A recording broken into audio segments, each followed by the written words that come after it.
नमस्कार मित्रांनो, welcome back to our family of success science academy. A simple way to fall in love with physics. Next chapter we have to start today, which is chapter number 10th, magnetic fields due to electric current. Electric current मुळे तयार होणारे magnetic field, magnetic झटके of electric current. Scientist Oersted invented this effect. ठीक आहे ना, class 10th मध्ये आपल्याला हा चॅप्टर होता, इफेक्ट्स ऑफ करंट, आहे की नाही, इफेक्ट ऑफ इलेक्ट्रिक करंट. आता इथे magnetic effect of electric current. करंटचे दोन इफेक्ट असतात बेटा, एक हिटिंग वाले इफेक्ट, दुसरे मॅग्नेटिक वाले इफेक्ट. हिटिंग वाले effect were there in the class 10th. Today we are going to learn magnetic effects of the current. तर बेटा, you people know that, always remember, एखादा चार्ज आहे, let us say plus Q. तर बेटा हा charge जर का रेस्टला असेल तर it creates electric field around it. त्याच्या अवतीभोवती काय सेटअप करतो बेटा, हा electric field. You people know that obviously plus charge असेल तर electric line of forces will be outside. अरे येस ऑर नो बेटा? ओके, बिकॉज चार्ज ठेवला की तुम्हाला माहिती हा त्याला रिपेल करतो. सो दॅट वॉज इन्व्हेंटेड की charge at rest electric field will be outward like दिस.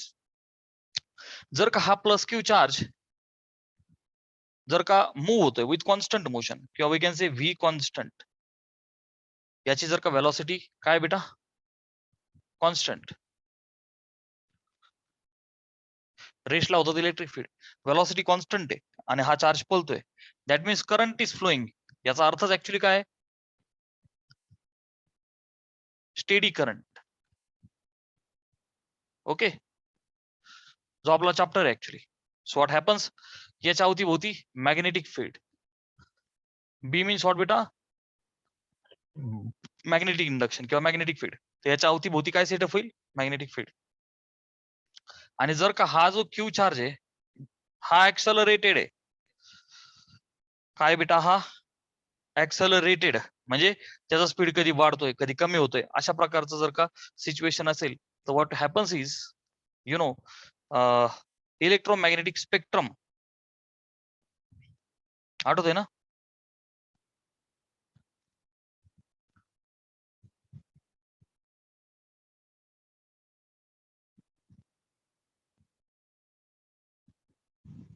हा अख्खाच्या अख्खा स्पेक्ट्रम बाहेर फेकतो. कुठलाही इंडिव्हिज्युअल चार्ज असू द्या, तो इलेक्ट्रोमॅग्नेटिक स्पेक्ट्रम बाहेर फेकतो. For three like there are three conditions. Rest असेल, इलेक्ट्रिक फील्ड, कॉन्स्टंटली मूव्ह होतोय, स्टेडी करंट, मॅग्नेटिक फील्ड, जे आपल्याला स्टडी करायचंय, आणि ऍक्सलरेटेड असेल तर electromagnetic spectrum. Is the basic thing which I have already told you. You must know this. त्यापैकी हा जो करंट आहे ना बेटा, तो rate of flow of charge आहे. काय current, rate of flow of charge. तर त्याच्या अवतीभोवती ऑब्वियस आहे की magnetic field will be there, and this effect was invented by the scientist Oersted. ठीक आहे.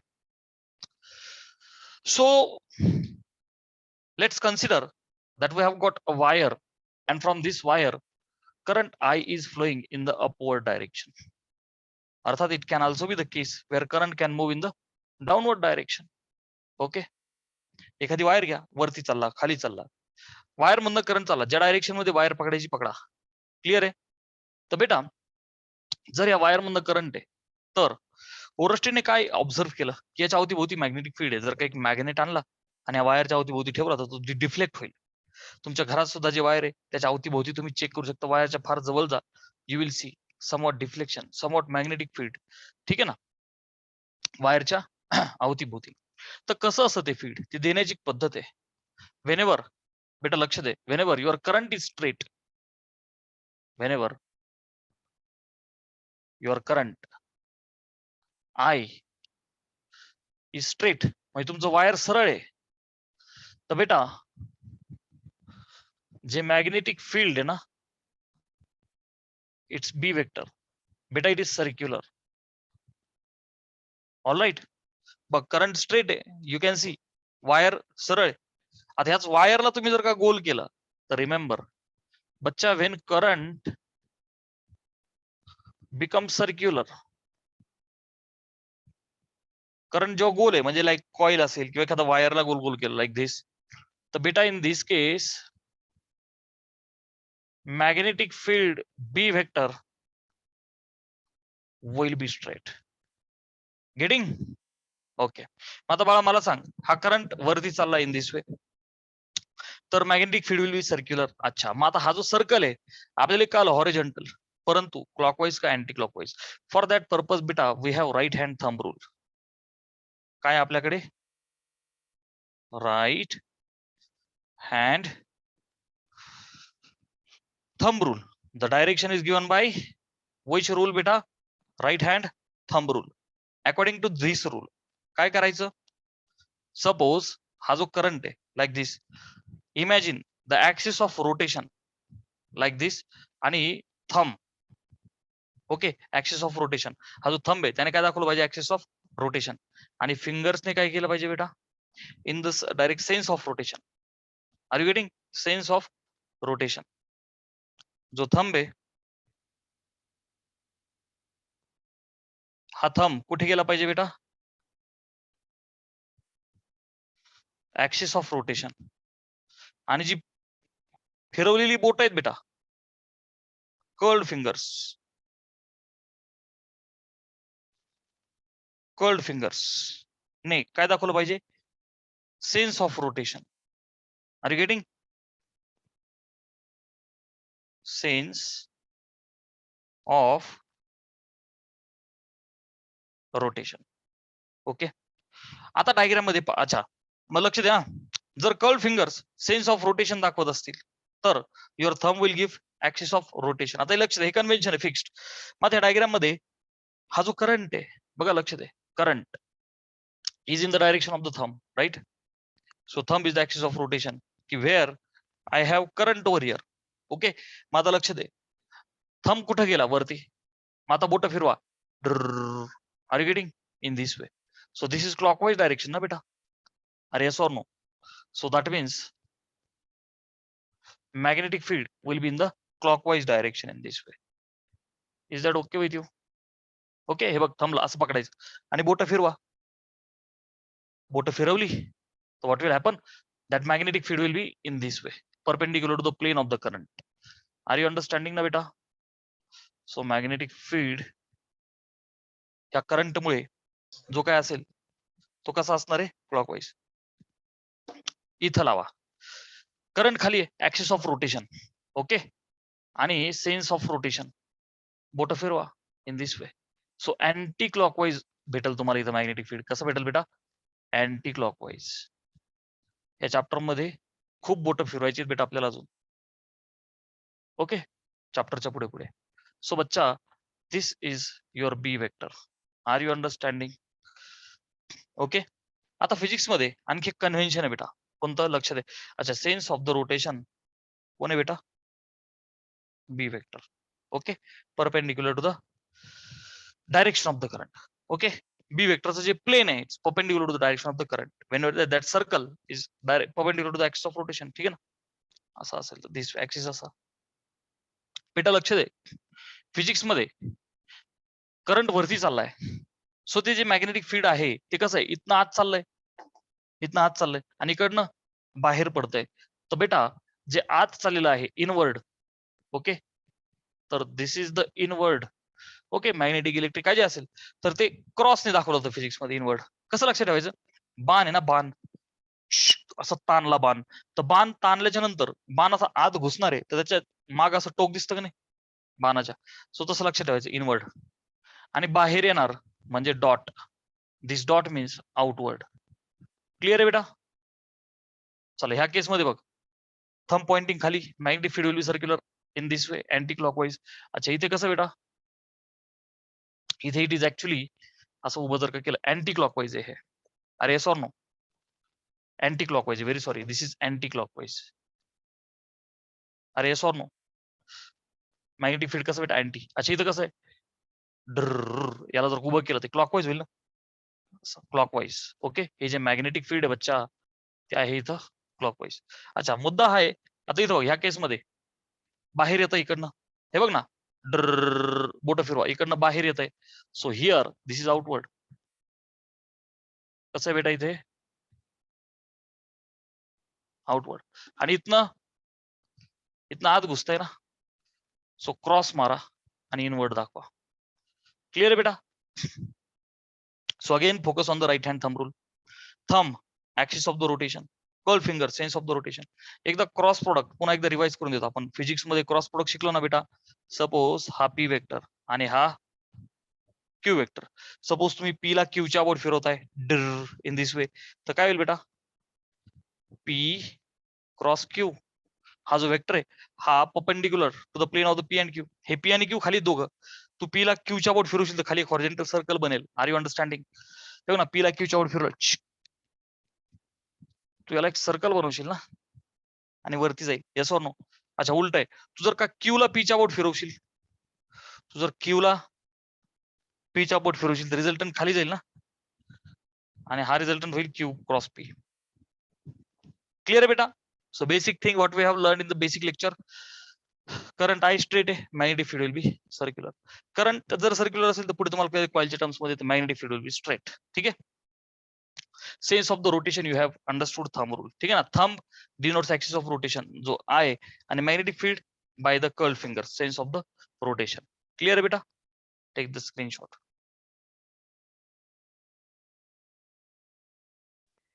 बच्चा next topic is Biot Savart law. Biot Savart काकांचा नियम. ह्या बायोट सेवर्टने काय केलं, सपोज कुठलंही एखादं ऑब्विसली करंट कोणामधनं जातो, वायर मधनं जातो.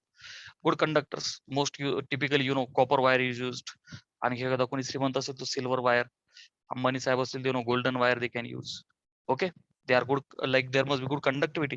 सो स्वस्तात मस्त आपला नाही का कॉपर वायर आहे. Copper is a good conductor of electricity as well as heat. तर बेटा विषय असा आहे, हे जे वायर आहे, समजा मगाशी कसं स्ट्रेट वायर होतं, तर magnetic field was circular. Wire straight आहे तर magnetic field is circular. Okay sir. पण वायर जर का तिरका मार्क असेल तर काय करणार, आहे की नाही? So that's why integration method is used. You know whenever the surface shape object is irregular, त्याला इंटिग्रेट करावं लागतं. गोळा करणे, इंटिग्रेट करणे, बेरीज तशी होत नाही. ओके. सो बच्चा लक्ष दे. सपोज कुठलंही एखादं रॅन्डम वायर आहे बेटा. हा, लेटस से की बाबा एखादं रॅन्डम वायर आहे. Okay, of the you can say infinite length. Physics मध्ये जेव्हा पण इनफायनाइट लेंथ असा सब्जेक्ट येईल ना बेटा, तर इन्फिनिटीचा अर्थ काय असतो माहिती का? एखादी छोटीशी मुंगी आहे, मी तुम्हाला सांगितलं की त्या मुंगीने इकडे इकडे पाहिलं, तिच्यासाठी हा फळा काय राहील, इन्फिनिटी. सो चार्जेस खूप छोटे, त्या चार्ज साठी एवढंच वायर इनफायनाइट वायर झालं. Are you understanding? अच्छा, तर आता लक्ष दे, हे जे इन्फायनाइट वायर आहे बेटा, ह्या वायर मधनं current I is flowing. Suppose in this way you are seeing in the diagram. हा असा करंट, अरे sorry, current I is flowing in this wire. ह्या वायर मधनं करंट आय फ्लो होतोय. तर बघा, बायोट सेवर्ट काकांनी सांगितल्याप्रमाणे काय करायचं, एक छोटासा लेंथ इलेमेंट घ्या. काय करायचं, छोटासा लेंथ इलेमेंट घ्या. हे बघ, घेतला length element. You can see its direction in the direction of the current. काय केलं बच्चा, एक तुकडा घेतला, लेंथ इलेमेंट. ओके, त्याला वेक्टर काय केलं, त्याला डायरेक्शन दिली in the direction of the current. Length हा स्केलर आहे, पण त्याला एरो लावला in the direction of the current. So बच्चा डायग्राम मध्ये मी एकदा लिहितो की हा Diehl vector, I is the current flowing through the wire. I काय रे बेटा, current flowing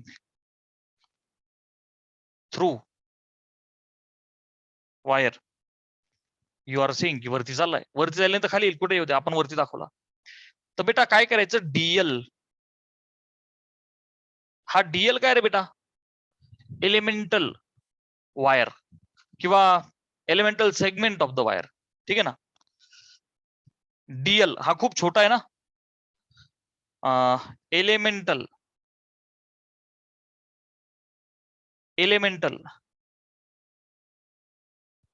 length segment, elemental length vector असं म्हणतो. Elemental length vector of wire in the direction of current. Clear आहे बेटा? लक्ष दे, व्हेरी कन्सेप्च्युअल पॉईंट. तो करंटच्या डायरेक्शन मध्ये, करंट खाली असेल तर त्याला खाली दाखवला असता आपण. ठीक आहे ना. लेंथ स्केलर आहे, त्याला वेक्टर बनवलं डायरेक्शन देऊन. बर, मग बघा आता काय करायचं आपल्याला, ह्या डीएल मुळे एखादा पर्टिक्युलर पॉइंट पी इथे, हे बघ ना, या वायरमुळे अवतीभोवती मॅग्नेटिक फील्ड आहे, तर आपल्याला चेक करायचंय at any particular point P. Okay बेटा, suppose any particular point P वरती ह्या डीएल मुळे किती मॅग्नेटिक फील्ड आहे. काय टार्गेट आहे बेटा आपलं? आवर टार्गेट काय? डीएल मुळे, डीएल वेक्टर मुळे, मी मराठीत लिहू का? डीएल वेक्टर मुळे पॉइंट पी वर किती मॅग्नेटिक फील्ड आहे. काय टार्गेट आहे बेटा? ह्या पॉइंट पी वरती ह्या छोटूशा तुकडा डीएल मुळे किती फील्ड आहे. तर अख्ख्या वायर साठी काय करणार? Integrate. Very easy. Yes or no बेटा? अच्छा, मग काय करायचं? सेंटर ऑफ द डीएल आणि पी ला जॉईन करा. काय करायचं बच्चा? सेंटर ऑफ द डीएल आणि पी ला जॉईन करा. त्याचं नाव आर द्या. Sir R vector. अच्छा, डायरेक्शन द्या. R vector is drawn from. अच्छा, what is R vector sir? बच्चा, दॅट आर वेक्टर, कोण आहे हा R vector? Is a vector drawn from centre of the length element, center of the length vector, or yes or no, center of the length vector to the point P. Vector from center of length vector dl vector and point P. Clear आहे बच्चा? Convention clear असण्यासाठी सगळं लिहून देतो मी. हा जो Diehl vector आहे हा जो आर वेक्टर बेटा, या दोघांच्या मधला अँगल थीटा आहे. हु इज थीटा? बेटा तो अँगल आहे बिटवीन डीएल वेक्टर आणि आर वेक्टर. बेटा करंट वरती चाललाय. तुम्हाला जर का कोणी विचारलं पॉइंट पी ला मॅग्नेटिक फील्ड कसं आहे, इनवर्ड का आउटवर्ड? पहिली गोष्ट सर्क्युलर. सर्क्युलर, कारण करंट स्ट्रेट आहे. अरे बाबा, हा तुकडा स्ट्रेट आहे ना, हा तुकडा स्ट्रेट ना. वायर जरी वाकडी तिकडे असली, तुकडा स्ट्रेट आहे. त्याच्या भोवती फिरवा ना बोट. आहे बघ, ऍक्सिस ऑफ रोटेशन. आणि फिरवा बोट, कारण वरती आहे ना. अच्छा, खाली असं तर खाली गेलं असतं. अच्छा, वरती आहे, फिरवा. So at P that magnetic field will be inward at this point P. Are you understanding na beta? This is inward. Is that okay with you? किती आहे हा क्वेश्चन आहे किती आहे हा क्वेश्चन आहे. मी बी बोलण्यापेक्षा डीबी वेक्टर बोलतो बच्चा. क्लिअर आहे? अरे छोटा असेल ना, डीएल मुळे मॅग्नेटिक फील्ड छोटा असेल. डीबी वेक्टर कसं? इनवर्ड. ओके, अच्छा. तर बेटा बायोट सेवटने ऑब्झर्व काय केलं की हे जे मॅग्नेटिक फील्ड आहे डीबी, बर का, तर what was his observation, his law, कि this magnetic field is proportional to current. जेवढा ज्यादा करंट तेवढंच ज्यादा मॅग्नेटिक फील्ड. जेवढा कमी करंट तेवढं मॅग्नेटिक फील्ड कमी. बेटा त्यांनी अजून एक गोष्ट ऑब्झर्व केली की experimentally dB was proportional to dl. जेवढी मोठी लेंथ तेवढं ज्यादा फील्ड, जेवढी छोटी लेंथ तेवढं कमी फील्ड. अच्छा, त्यांनी आणखी एक गोष्ट ऑब्झर्व केली बेटा, magnetic field was proportional to theta but sine theta. अच्छा, वाय साइन थीटा सर? बघ ना बाळा, थीटा शून्य टाक. शून्य डीएल आणि आर मधला थीटा आहे ना. समजा शून्य केला तर असं आहे ना, थीटा शून्य. तर वायर मध्ये थोडंच मॅग्नेटिक फील्ड आहे. वायर मधून तर करंट चालला, वायरच्या अवतीभोवती फील्ड आहे. आपल्या चॅप्टरचं नाव काय? मॅग्नेटिक झटके of electric current, magnetic fields due to wire. अरे आर यू अंडरस्टँडिंग? करंटच्या अवतीभोवती, करंट मध्ये नाही, वायर मध्ये नाही. सो थीटा शून्य झाला तर वायर मध्ये काहीच नाही. जसा थीटा वाढला परपेंडिक्युलर झाला, आहे की नाही? आणि याच्या अवतीभोवती करंट आहे ना. So at angle 90 it was maximum. So थीटाला प्रोपोर्शनल आहे. जसा थीटा वाढेल तसा मॅग्नेटिक फील्ड वाढेल. क्लिअर आहे? आणि लास्ट थिंग त्यांनी ऑब्झर्व केली बेटा की dB is inversely proportional to R square. Inverse square law, नेचरचा इनव्हर्स स्क्वेअर लॉ, जो कुलोमच्या लॉ मध्ये ओबे होतो. ग्रॅव्हिटेशनल फोर्सच्या बाबतीत पण उभे होतो, कोलंबियन फोर्सच्या बाबतीत पण उभे होतो, राईट? आणि इथे मॅग्नेटिक फील्डच्या बाबतीत सुद्धा उभे होतो. Are you getting? Experimentally it has been observe की inversely proportional to R square. म्हणजे तुम्ही आर वाढवलं तर कमी होईल ना फील्ड, जसं वायर पासून दूर दूर दूर जाल. इथं तास होईल, झटकाच भेटणार नाही. थोडं जवळ आले तर वायरने तयार केलेल्या फील्ड मध्ये तुम्हाला झटका भेटू शकतो, मॅग्नेटिक झटका. ठीक आहे ना. सो बच्चा dB is inverse proportional to R square, हे त्यांचे सगळे ऑब्झर्वेशन होते. या सगळ्यांना कंबाईन केलं. काय केलं बेटा? सगळ्यांना कंबाईन केलं. तर can I write this dB is proportional to I dl sine थिटाला डायरेक्ट आहे. So I dl sine theta upon R square. Getting? मग आता प्रोपोर्शनॅलिटी काढायची तर काहीतरी कॉन्स्टंट टाकला पाहिजे. सो बच्चा this dB is equal to, that constant was put by them which was mu naught upon 4 pi I dl sin theta upon r square. Are you getting? आता formula आपल्याला पाठ करायचा आहे. Sir what is mu naught here? तर बेटा mu naught is the permeability of the free space. Okay, काय बेटा ही? It is the permeability. जेव्हा आपण इलेक्ट्रोस्टॅटिक फोर्स, कोलंबियन फोर्स, दोन चार्जेसचा स्टडी करत होतो तेव्हा काय होतं बेटा? परमिटिव्हिटी. आता इथे काय? परमियाबिलिटी ऑफ व्हॅक्युम किंवा फ्री स्पेस. क्लिअर आहे बेटा? त्याची जी व्हॅल्यू आहे दिलेली असते, तुम्ही पाठ नाही करायची. ती योगायोग आहे की मला पाठ झाली. 4 पाय इंटू 10 ची पॉवर. अच्छा, ही पाठ पाहिजे, हे न्यूमरिकल मध्ये लागणार, हे देणार नाही तुला. 4 पाय इंटू 10 ची पॉवर -7 टेस्ला पर एम्पियर मीटर. ओके, अच्छा. मग बेटा हे झालं म्यू नॉट आणि हा झाला स्केलर फॉर्म, हा झाला डीबीचा स्केलर फॉर्म. अच्छा, ही व्हॅल्यू आहे, लक्षात ठेवायची. तर बेटा एकदा स्क्रीनशॉट घे म्हणजे मला बाकीची जागा राहील खेळायला. डन? ओके. तर बेटा लक्ष दे. आता I am interested in the vector form. I am interested in the, अरे मॅग्नेटिक फील्ड काय बेटा? Vector quantity. हे टेस्ला काय? मॅग्नेटिक फील्डचं एसआय युनिट टेस्ला आहे. Are you getting? लक्षात ठेवा, टेस्ला सायंटिस्ट होता ज्याने मॅग्नेटिक फील्डचा शोध लावला. ठीक आहे ना. So in the honour of him magnetic field tesla. ठीक आहे ना. बेटा हा स्केलर फॉर्म आहे. Which form is this? Scalar. But magnetic field the vector quantity आहे ना, कारण त्याला डायरेक्शन आहे ना. Yes or no? Inward, outward, बाहेर, आत, clockwise, anti. Which means if I wish to convert it into vector. आता प्लीज कॉन्सन्ट्रेट करा, कन्सेप्च्युअल पॉइंट आहे. तर बच्चा dB is equal to mu not upon 4 pi. मी काय करतो, खाली आर क्यूब करतो, वर एक आर घेतो. You will understand Y.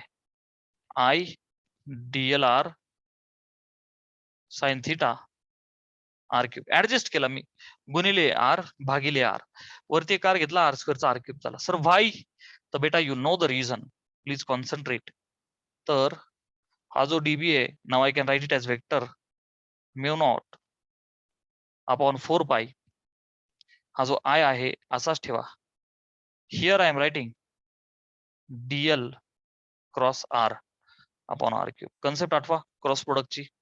P vector cross Q vector is P Q sine theta आणि एक unit vector in the direction of that. So dl r sine theta is dl cross r. Sir why not r cross dl? तर बेटा लक्ष दे ना diagram मध्ये, हे बघ ना, डीएल क्रॉस आर. डीएल ला आर च्या अबाउट फिरवा, युल गेट करंट. डीएल ला आर च्या अबाउट फिरवा. अरे आर यू अंडरस्टँडिंग? हे बघ ना, डर in this way, current straight आहे ना. सो डीएल ला आर च्या अबाउट फिरवा. क्लिअर बेटा? ओके. तर this is the vector form. Are you understanding ना बेटा? Please don't make any confusion in the scalar and the vector form. Please दोन्ही नीट पहा. नीटच्या एक्झाम मध्ये, सीईटीच्या एक्झाम मध्ये गडबड होईल तुमची. क्वेश्चन विचारतात, विचारले त्यांनी क्वेश्चन, इथं आर स्क्वेअर आहे, इथं आर क्यूब आहे, परंतु इथं क्रॉस आहे, ते कसं मांडलंय ते नीट पहा. Is that okay with you बेटा? So this is the scalar form and this is the vector form. So our target was की त्या छोट्याशा डीएल लेंथ वेक्टरमुळे पॉईंट पी वर किती मॅग्नेटिक फील्ड आहे? तर बच्चा हे फील्ड आहे. आणि अख्ख्या वायरमुळे किती? तर तुम्हाला माहिती आहे, we can integrate from here to there जिथपर्यंत पाहिजे. Getting? Take the screenshot.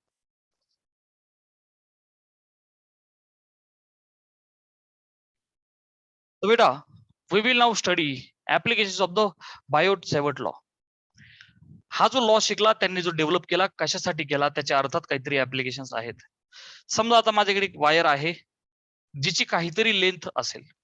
Okay, तर सपोज माझ्याकडे ही वायर आहे. ओके, आणि ह्या वायरमुळे अवतीभोवती किती फील्ड आहे is something I am interested.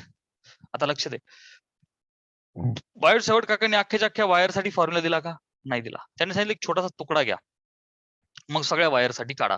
तर बाळा लक्ष दे, व्हॉट विल डू इज, आता ह्या डायग्राम मध्ये मी काय करतो, let's take the point P. बरं का, मी काय करतो बेटा, मी हा एक पॉइंट पी घेतो. डायग्राम थोडी मोठी करू आपण. ओके बच्चा, हा एक पॉइंट पी घेऊ आपण. ह्या वायरमुळे पॉइंट पी वरती किती field is something we are interested. All right.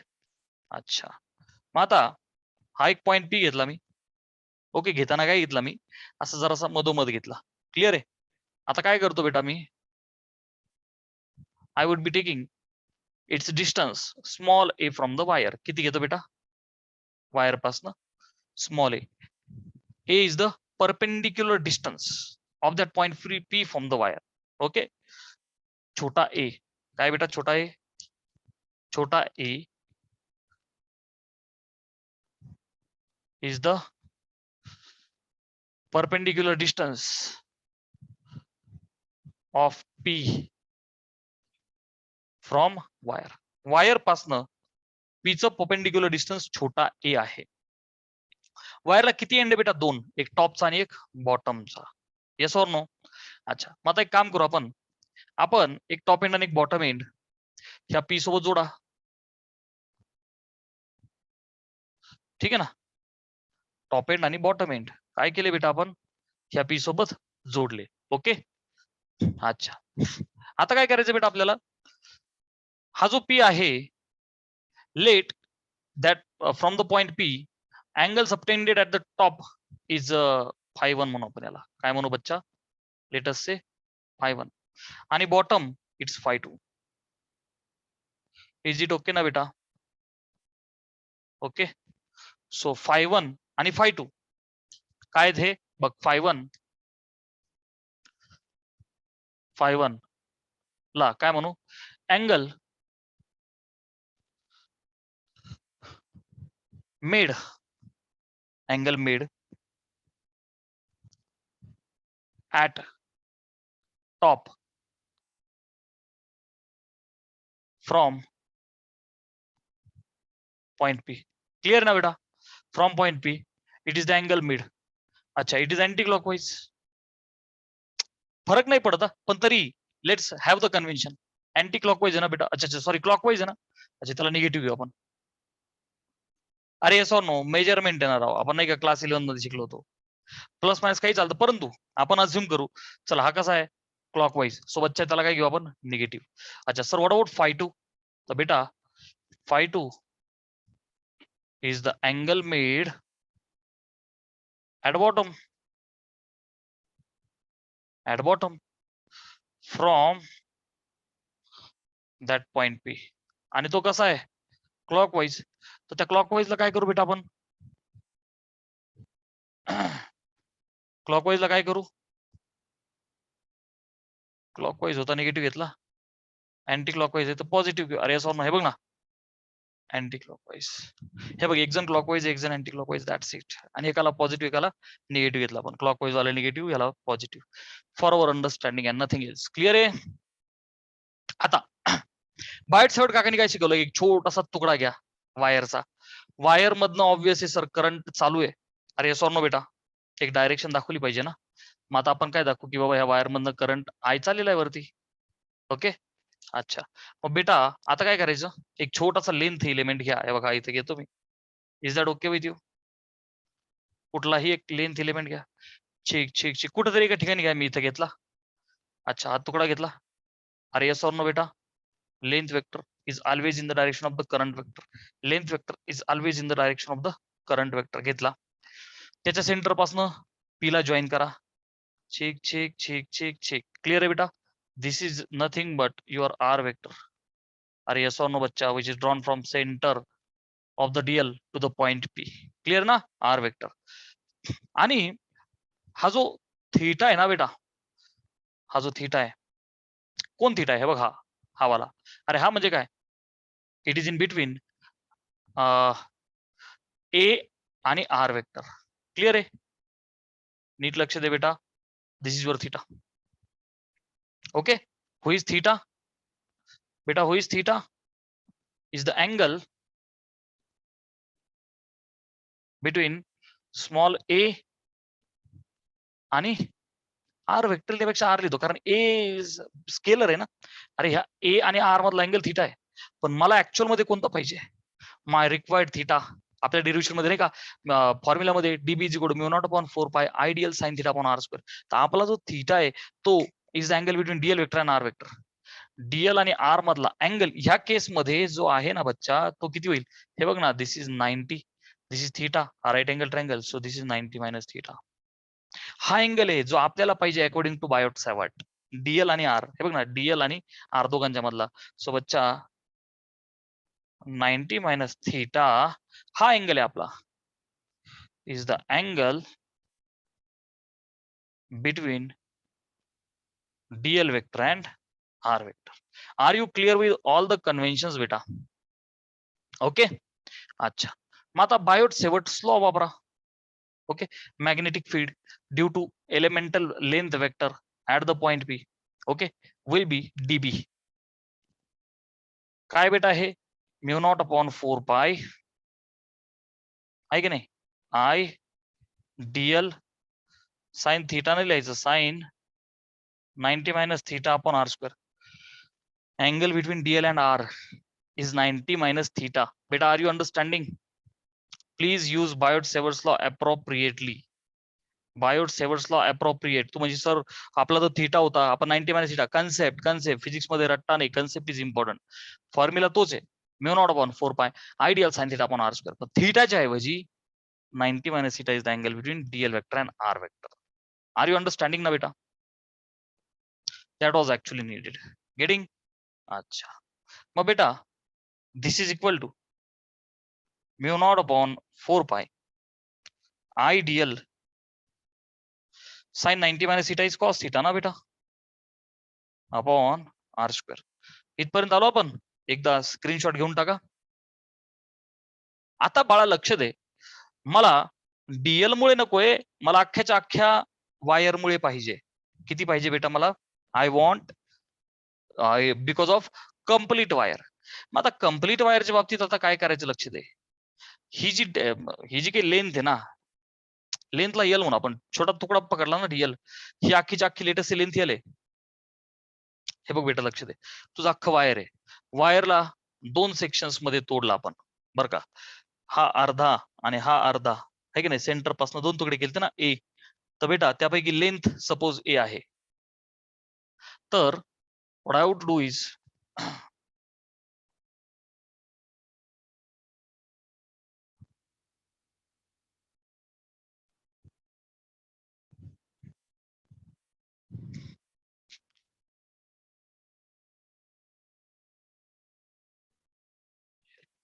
So इथपर्यंत आपण आलो राईट. 90 मायनस थीटा का घेतला, यू हॅव अंडरस्टूड. तर बेटा mu not 4 pi I dl cos theta upon R square. आता आपल्याला संपूर्ण वायर मुळे पाहिजे, that means I have to integrate. Okay, I have to integrate. So ह्या डीबी ला मी इंटिग्रेट करील कुठून कुठे बेटा, फ्रॉम 0 टू बी. मला कम्प्लीट इंडक्शन भेटेल ना yes or no? Complete induction due to wire.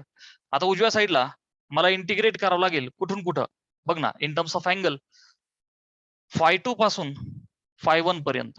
बेटा आर यू अंडरस्टँडिंग? आता या φ2 ला कसा घेतला आपण, अँटी क्लॉकवाईज म्हणजे पॉझिटिव्ह, येस ऑर नो बेटा?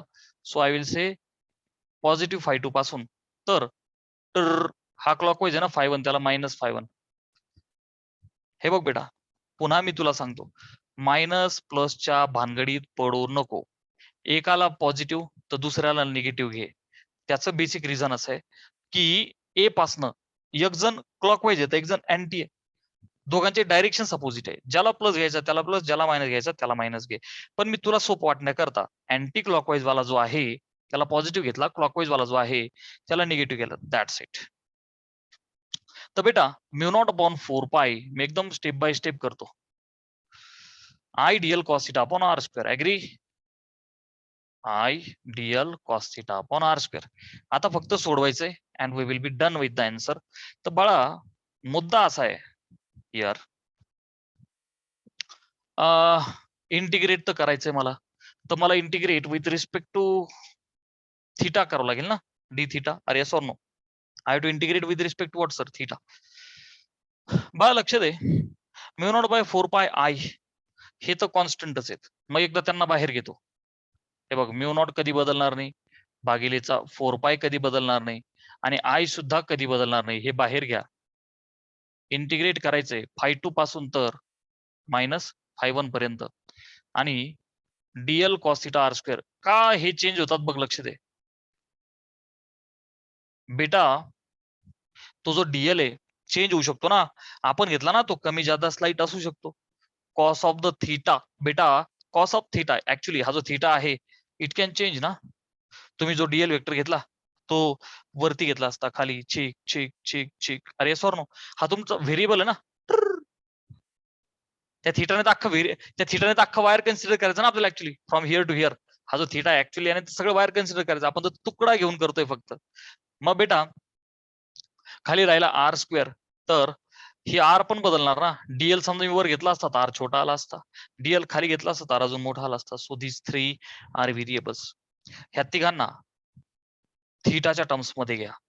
मग आता सगळ्यात अगोदर आहे बेटा, चला इथं मला डायग्राम मध्ये हा जो कॉस थीटा आहे, मी या कॉस थीटाला लिहू शकतो या राईट अँगल ट्रँगल मधून a upon r. Yes or no बेटा. सो मी ब्ल्यू पेन वापरतो सर्वांना. हे बघ, dl cos theta and r स्क्वेअरला थीटाच्या टर्म्स मध्ये घ्या. क्लिअर आहे बेटा. बरेचसे स्टुडंट्स मला नंतर विचारतात सर हे कसं काय केलं. तर बाळा टार्गेट काय की integrate with respect to theta, तर सगळ्यांना थीटाच्या टर्म्स मध्ये घे. तर मला सगळ्यात अगोदर चल डीएल आहे. हे बघ हा छोटासा तुकडा डीएल. डीएल हा तर एका लेंथचा तुकडा आहे ना बेटा. आपण लेंथ घेताना तर एका सेक्शनची घेतली ना. मग इथं बघ ना, समजा मी याला लेंथ बोललो ही, तर हा एक राईट अँगल ट्रँगल आहे, तर मला इथून टॅन थीटा घेतो मी एकदा, height upon base which means l upon a. तू फक्त लक्ष दे, टॅन थीटा ला मी एल अपॉन ए घेतला. मला काय करायचं, टार्गेट एल म्हणजे डीएल म्हणजे थीटा मध्ये घेऊन जायचं. मी अगोदर काय केलं, राईट अँगल ट्रँगल मध्ये tan theta opposite upon adjacent किंवा हाईट अपॉन बेस, जसं बोलायचं तसं बोला, L by A. Which means, can I write बच्चा L is equal to A cos A tan theta. Differentiate with respect to theta कर. मग कारण मला DL पाहिजे ना बेटा. मग can I write DL will be किंवा DL upon D theta will be A tan theta चा डेरिव्हेटिव्ह sec स्क्वेअर थीटा, ते डी थीटा ऑटोमॅटिक येणार आहे. मी त्यासाठी इथं पुसतो याला, ठीक आहे ना. अच्छा, मग बेटा हा जो डीएल आहे, देअरफॉर डीएल काय आला रे, डीएल काय आला, a sec square theta d theta. Agree दिसतंय. अच्छा, तर मला सांग डीएल थीटाच्या टर्म्स मध्ये आला का. Yes sir. हे तर कॉन्स्टंट आहे ना, नो इश्यू, त्याची काही गरज नाही, टेन्शन नाही त्याचा.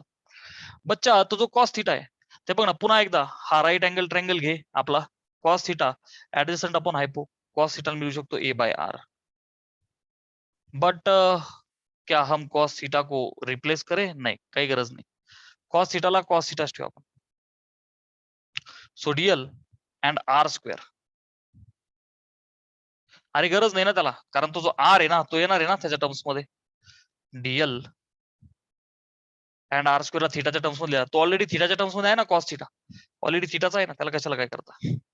तर बच्चा लक्ष दे, आर स्क्वेअर. मग आता ह्या राईट अँगल ट्रँगल मध्ये जो आर आहे ऍक्च्युअल मध्ये can I write cos theta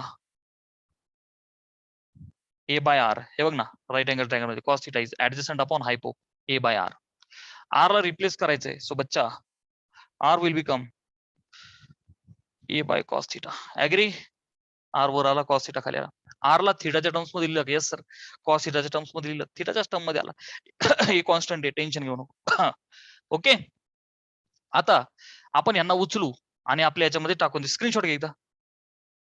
Diehl ला उचलू, आर ला उचलू, तिथं टाकून देऊ. ऑलराईट, चलो. मग आता आपण mu naught upon 4 pi into I, हे बघ ही स्टेप इथं ठेवतो तुझ्यासाठी. ही पुसतो फक्त. तर बाळा लक्ष दे, हे बघ, mu naught by 4 pi I, mu naught by 4 pi I constant आहे, phi2 पासून -φ1 पर्यंत. डीएल ला उचलून टाकून दे. Dl is a sec square theta d theta, आहे का नाही? A sec square theta d theta. बर, कॉस थिटाला तसंच ठेव, समजते ना? Upon R square. आर कोण आहे? A upon cos theta. मग त्याला मी असलो का a square upon cos square theta. मुद्दाम कपडे घातले तुम्हाला कळण्यासाठी की आपण त्यांना रिप्लेस केलंय. ठीक आहे, चला त्यांचा वापर करून झाला, आहे की नाही बेटा? Simple, don't move into complication, step by step समजून घे. तर बघा लक्ष द्या आता सोडवू आपण याला, विच मीन्स ह्या डायग्राम मध्ये, अच्छा डायग्राम बोललो मी, फॉर्म्युला मध्ये या इंटिग्रेशन मध्ये वरती ए आहे, खाली ए स्क्वेअर आहे, खालचा एक जण कॅन्सल, खाली ए राहिला फक्त. हा, आता म्यू नॉट बाय 4 पाय, हा जो ए आहे याला असा बाहेर घेतो ना इथं मी, आणि याला असं लिहू का I upon A. Agree? I हा ए फक्त इथे घेतला. 1 बाय कॉस स्क्वेअरला इथल्या इथं सेक्स स्क्वेअर लिहू का बेटा मी? हे बघ, phi2 to -φ1 sec square theta cos theta d theta rearrange करतो, आणि 1 बाय कॉस स्क्वेअरला सेक्स स्क्वेअर लिहू का खाली? इकडे बघ ना, डिनॉमिनेटरला 1 बाय कॉस स्क्वेअर आहे, सो डिनॉमिनेटरला मी सेक्स स्क्वेअर लिहितो ना त्याला.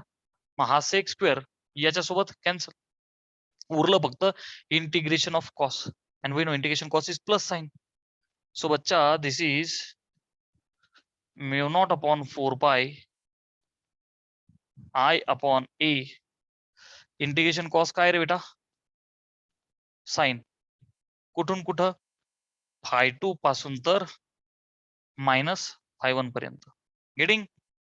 मग आता this is equal to mu not by 4 pi I upon A.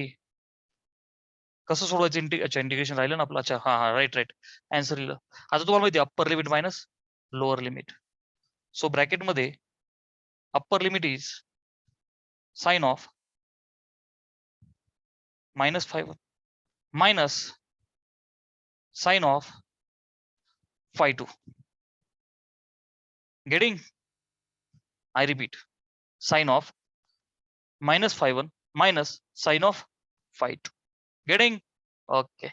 So beta, आता this is equal to mu naught upon 4 pi I upon a. Sin minus theta is minus sin theta, which means minus sin phi1 minus sin phi2. दोघांमधून minus sine common घे, बाहेर घे, आणि याला plus करून लिही.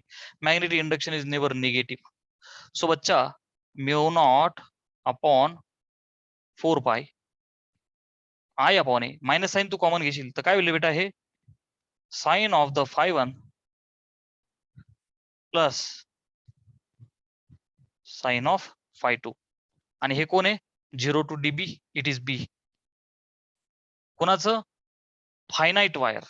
लक्ष दे बरं का बेटा, मी याला कसं जसं पाठ करायचं आपल्याला. बी ऑफ फायनाइट वायर. मला माहिती आहे तुम्ही क्वेश्चन काय विचारणार, सर ते मायनस कुठे गेलं? मी सांगतो तुमच्या मनातला क्वेश्चन, सर ते दोन्ही मायनस कुठे गेले? तर बेटा B is the vector quantity is never negative. Are you understanding? अरे बघ ना, तू मायनस साइन कॉमन घेशील तर हे दोन्ही प्लस होतील, हे मायनस साइन बाहेर. Magnetic induction is a vector quantity. Why it is vector?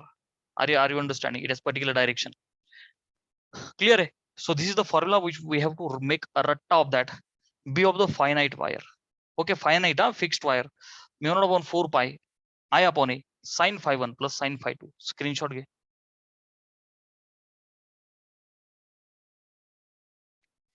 तर बाळा पहिलं ऍप्लिकेशन आपण पाहिलंय, magnetic field due to finite wire.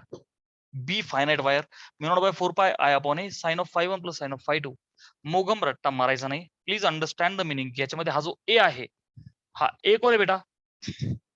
Perpendicular distance of point P from wire.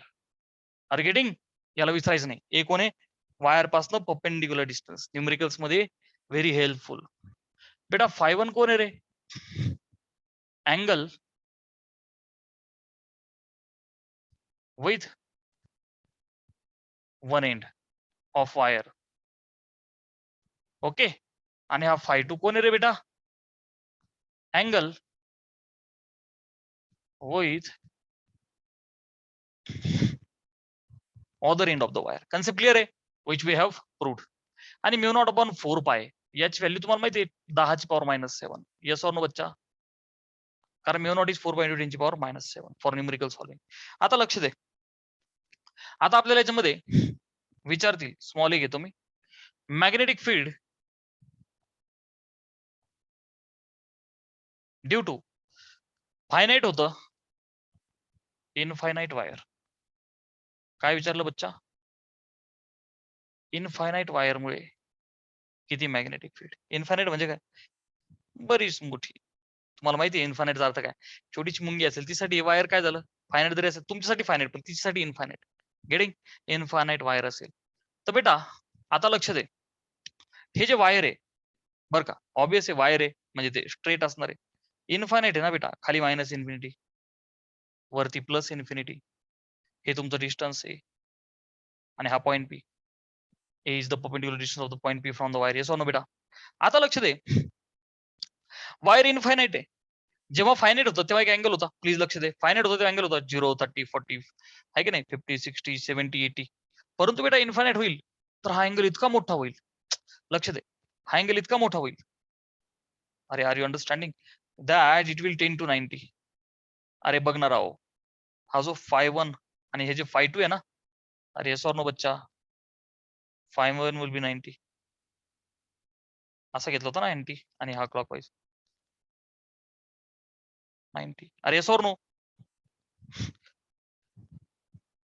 पॅरल wires meet at infinity. Concept physics मध्ये. हे बघ ना, पहिली गोष्ट हे भेटणारच नाहीयेत ना, which means they will become पॅरल. किंवा भेटतील तर ॲट इन्फिनिटी. अरे आर यू अंडरस्टँडिंग? तू 89 जरी घेतला तर वायरला भेटण्याचा चान्स आहे. 90 घेतला तर खूप दूर जाईल, भेटणारच नाही. अरे are you understanding? It's like this concept. φ1 आणि φ2 ला 90 टाक या फॉर्म्युल्यामध्ये. So B is equal to mu not by 4 pi I upon ए कंसात sin 90 plus sin 90 beta. Sin 90 is 1. So 1 plus 1 will be 2. Are yes or no? Which is mu naught by 4 pi I upon a 1 plus 1. So can I write bacha B infinite wire? Please focus on the two formulae. The finite है infinite wire असेल तर you have to remember mu naught upon 4 pi 2i upon a. Clear आहे बेटा? mu naught upon 4 pi 2i upon a. आणि याच्यामधला small B विचारतील. Semi infinite wire magnetic field due to काय रे बेटा? सेमी इनफायनाइट वायर किंवा conductor. Semi infinite, हा अख्खा इनफायनाइट आहे. सेमी असेल तर काय होईल बेटा? युनिटरी मेथड अर्धा. हा फॉर्म्युला अर्धा होईल ना. यू कॅन कन्सिडर सेमी म्हणजे चला हा पार्ट उडवला एवढाच. अरे आर यू अंडरस्टँडिंग? सो भागिले 2 करशील तर 2 फॅक्टर उडून जाईल. सो बी कोणासाठी? Semi infinite wire. B magnetic induction for semi infinite wire. काय म्हणशील बेटा? Mu not by 4 pi I upon a. Don't remember this बेटा, remember this one only. Okay, and this one. Finite बोलले तर हा formula, infinite बोलले तर हा फॉर्म्युला, अर्धा बोलले सेमी इन्फायनाइट तर याला अर्धा करू शकतो आपण. Take the screenshot.